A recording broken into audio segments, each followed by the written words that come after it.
Այո, Նիկոլ Փաշինյանը գրառում էր արեք վերջերս բռնության վերաբերյալ, որդորելով, որ պետք է զերծման բռնությանը, նրան արձագանքեց մարդու իրավունքների պաշտպանը եւ այսպիսի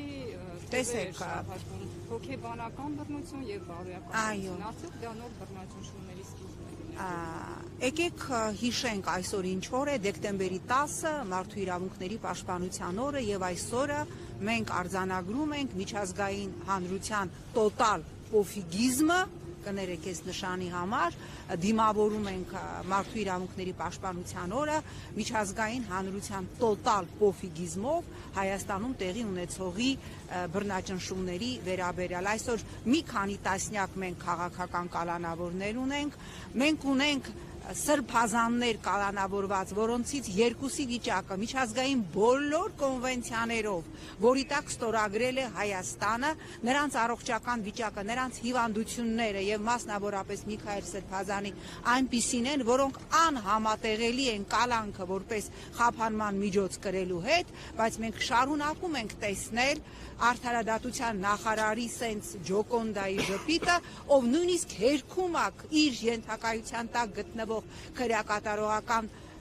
հաստատությանը, ով տվել էր եզրակացություն, որ Միքայել Սրբազանը վիրահատության կարիք ունի եւ հայտարարում ազգային ժողովում, որ չկա այնպիսի հրատապ խնդիր Միքայել Սրբազանի հետ կապված։ Մենք տեսնում ենք, այսօր մենք հավաքվել ենք, ահա, մենք տեսնում ենք, այստեղ նաեւ ես ուզում եմ, որ մենք այս ճաղավանդակը տեսնենք խոսքի ազատության համար, ընդհանրապես բարձրաստիճան պաշտոնյային արձագանքելու համար այսօր ազատությունից զրկված են մեդիա գործիչներ, մեծ լսարան ունեցող մեդիա գործիչներ եւ եկեք մի պահ վերադառնանք, ասենք 2017 թվական եւ պատկերացնենք միջազգային հանրությանը, ես հիմա քնքշորեն կդիմեմ Նիկոլի լեքսիկոնով, եվրոյոնջաների, չնեղանաք Նիկոլն ա ձեզ ասեր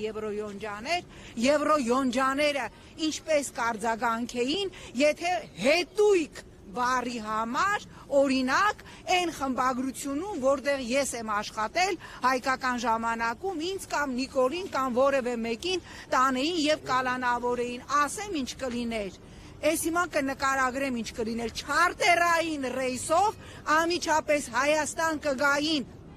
մոնիտորինգի հարցով Հայաստանի համազեկուցողները, Հայաստանին Եվրոպայի խորհրդում կասեին ձեզ զրկում ենք ձայնի իրավունքից, մոնիտորինգի հանձնաժողովը 5 հատ զեկույց կհրապարակեր, որ Հայաստանում ոտնահարվում է խոսքի ազատությունը, Սվիտարսկին էլ այստեղ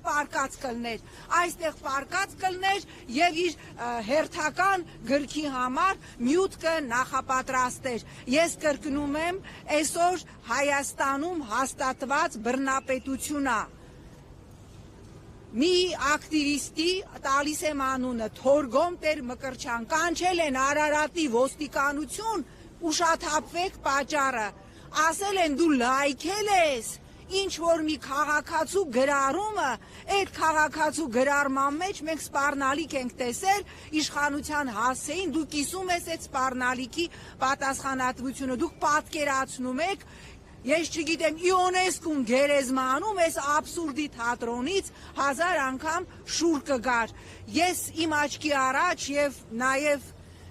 պարոն Մելիքյանի աչքի առաջ դատարանի դահլիճում մահացել է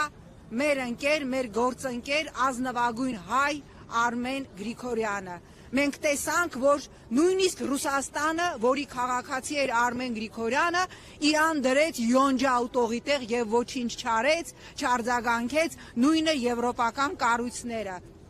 Այն վիճակում, որ այսօր գտնվում են առնվազն մեր երկու սրբազանները, Բագրատ Սրբազանը բարձր շաքար ունի եւ օրվա մեջ նրա շաքարը հասնում է ընդհուպ 20-ի եւ Միքայել Սրբազանը, ես շատ վատ կանխատեսում ունեմ, որ մի օր մենք կանգնելու ենք նույն խնդրի առջև, ինչ որ տեսանք դատարանի դահլիճում Արմեն Գրիգորյանի հետ, իսկ նրան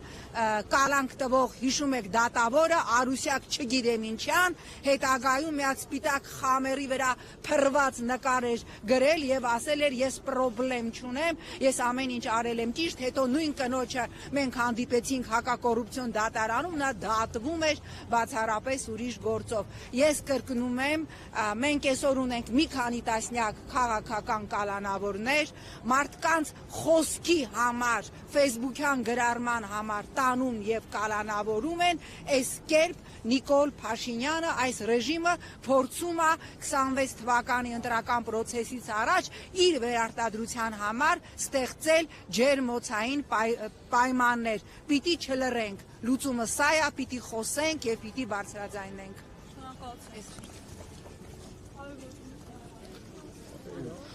Առավոտի հարգելի հետևորդ